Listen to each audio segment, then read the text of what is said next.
As more and more Republicans defect from the Donald, we will speak to the head of the New York State Republican Party and ask him why he's still standing by this man. Then Hillary Clinton's jumped out to a double-digit lead in the national polls. We'll be joined by a panel of Republicans to ask if House and Senate Republicans ought to be worried they could lose their jobs thanks to the Donald. Also, that Access Hollywood tape where Trump is disrespectful, to say the least, to women, it's turning many of them against him. We're going to ask a former Republican congresswoman whether she's now one of them. Good evening, everybody, and welcome to RFL. I'm Richard French. It's just 27 days until Election Day, and even with bad news, with leaks for the Clinton campaign, clearly the lead story tonight is a Republican Party that is in a civil war. The latest battle, it started just yesterday when House Speaker Paul Ryan said he'd no longer defend Trump. Instead, what he would do is focus on trying to keep the House in Republican hands. Well, that was right on the heels of Trump's now infamous off-mic comments on the Access Hollywood bus. Well, dozens of fellow Republicans, a third of the U.S. Senate, bailed on the Donald and denounced him after that one. Trump, he called Mr. Ryan a weak leader, and then he went on a Twitter tantrum. Here they are, quote, "Disloyal Republicans are far more difficult than crooked Hillary. They come at you from all sides. They don't know how to win. I will teach them." Again, that's the Republican standard bearer. And here's another one from him. "It's so nice that the shackles have been taken off me and I can now fight for America the way that I want to."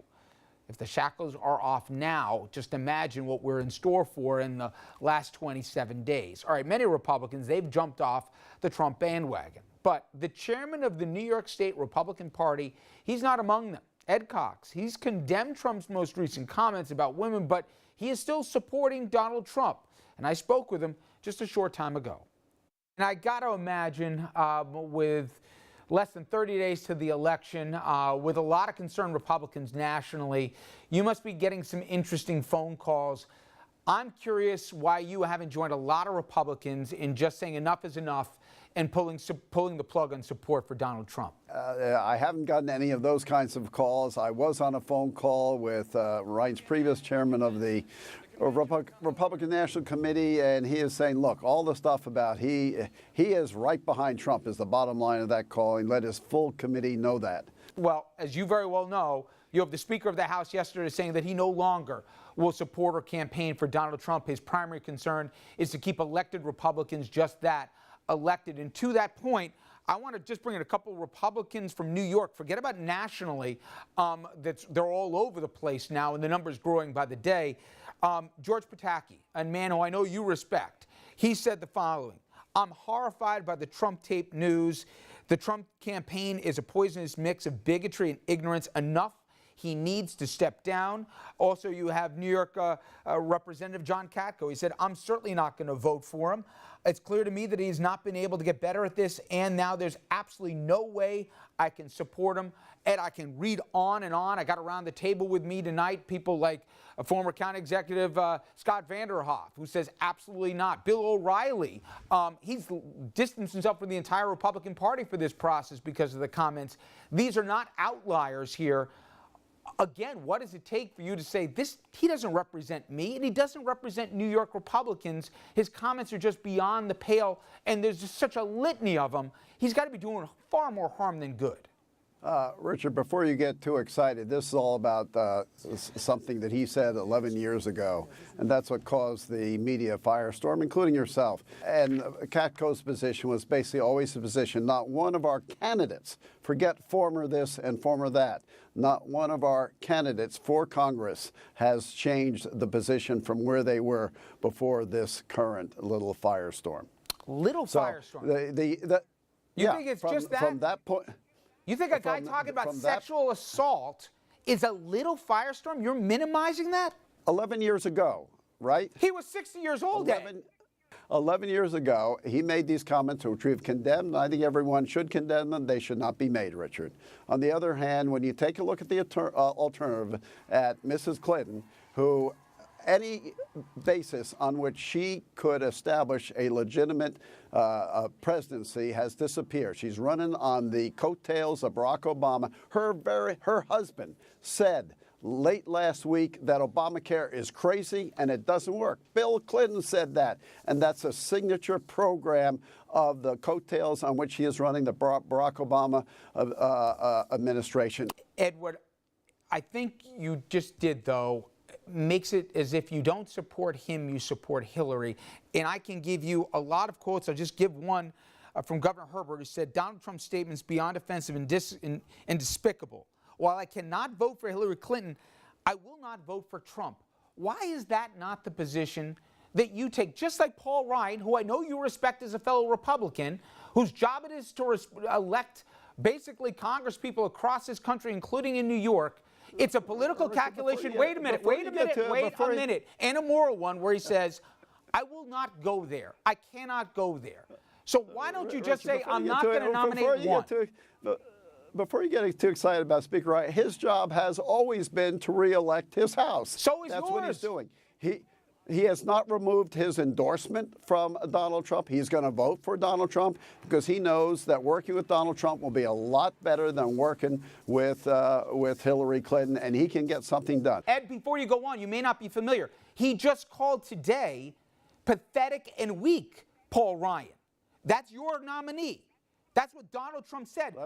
To make this idea there's kumbaya between the two is completely misrepresenting reality. Paul Ryan wants to have Donald Trump as President of the United States so he can accomplish the agenda that they have together of cutting taxes. You've seen the polls, Ed. And I remind you again, Richard, that Paul Ryan has endorsed Donald Trump and will be voting for Donald Trump because he knows it's a better president to work for than Hillary Clinton. If you're the only man in North America, Ed, who makes it sound like Paul Ryan and Donald Trump are standing shoulder to shoulder right now. There is a huge schism. As Republicans are saying today, there's a civil war in the party. It's not me saying this. These are Republicans. If you want, I'll read more than 40 nationally elected Republicans here who are saying they want nothing to do with Donald Trump, elected officials. Now, here's my only point to you.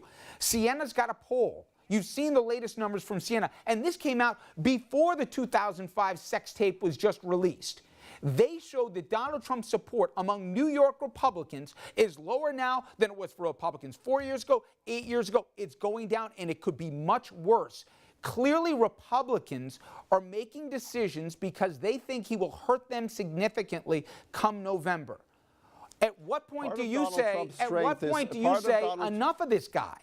Look, I have absolutely condemned those words that he said 11 years ago. They are inappropriate. They are disgusting. He should not have said them. Now, having said that, I'm looking to the future of this country. And by the way, we've had presidents of the United States who have done worse. In the White House, they have been predators on young people. I'm talking about John Kennedy and Bill Clinton. And Bill Clinton was, the women that he abused were abused by Hillary Clinton. These are actions that they took, not just words. And you should be talking about those too, Richard. Ed, do you compare the actions of Hillary Clinton to what Donald Trump acknowledged he did, which was sexual assault? Are you saying that Hillary Clinton's actions are equivalent to sexual assault? Ed, remember, you have female voters listening to you, and you're the spokesperson for the Republican Party. You're equating the two, are you really? How about Bill Clinton in the White House? He's not running for president, Ed. Let me tell you, his wife condoned and his wife abused women who he sexually attacked. She abused them, verbally going right after them. And in fact, in her early days, she laughed when she got a rapist off with a light sentence. She laughed about it. Now, if that's the person who you think is morally on the high ground, you can have her. Your candidate is now down double digits nationally. He is in a free fall. The Republican Party, not the Democratic Party, is losing by the day, by the hour. Republicans who are distancing themselves. And as the face of the Republican Party in the state of New York, you're saying status quo, everything's fine, nothing's changed. The reality is the world has changed in the last 2 weeks. The world is still here. China is still building their military base in the South China Sea. Russia is still taking the Crimea, and they made a mess of the Mideast. All of this done on the basis of the foreign policy that Mrs. Clinton promoted. I'm looking forward to the future of this country.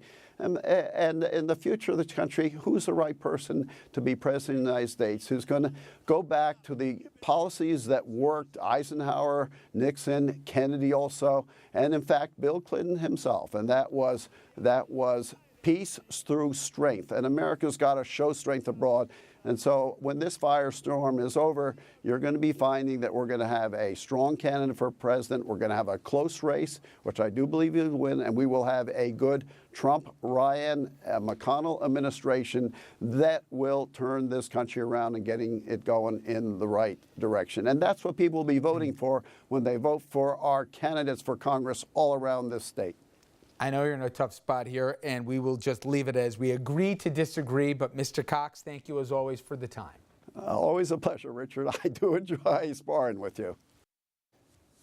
Okay, Republican Party, they're right in the middle here of a major food fight. Now, I got a few Republicans who have unbelievable perspectives on this, and they're sitting around the table with us tonight. I'm going to ask them how their party is going to deal with the mess, not just for the next 27 days, but even beyond. Stay with us.